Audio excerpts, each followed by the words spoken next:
सुबह के 5 बजे थे। घर के मंदिर में आरती की हल्की सी आवाज गूंज रही थी। सास शारदा देवी रोज की तरह पूजा कर रही थी और रसोई में बहू कविता चुपचाप चाय बना रही थी। कविता इस घर में आए हुए अभी सिर्फ 6 महीने हुए थे, लेकिन उसे लगता था जैसे हर दिन उसकी परीक्षा हो रही हो। शारदा देवी अनुशासन पसंद करती थी, समय पर उठना, समय पर खाना, घर का हर काम सही तरीके से।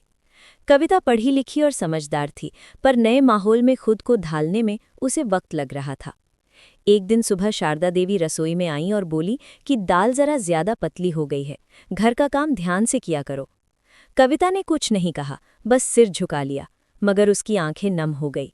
उसे लगा कि वो चाहे जितनी कोशिश कर ले, मम्मी जी को खुश नहीं कर पाएगी। उस दिन उसने खाना भी ठीक से नहीं खाया।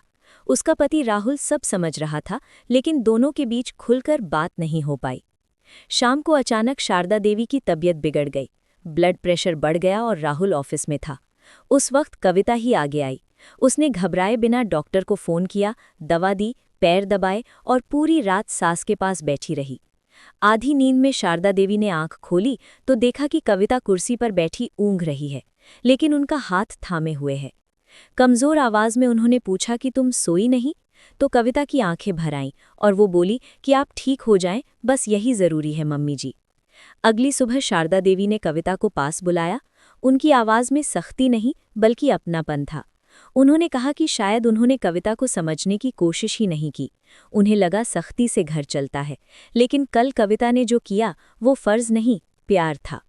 ये सुनकर कविता रो पड़ी और पहली बार उसे लगा कि उसे सुना जा रहा है। उसने कहा कि वो परफेक्ट नहीं है, लेकिन इस घर को अपना मानती है। शारदा देवी ने उसका हाथ थाम लिया और कहा कि आज से वो उसे अपनी बेटी मानेगी। उस दिन के बाद घर का माहौल बदल गया।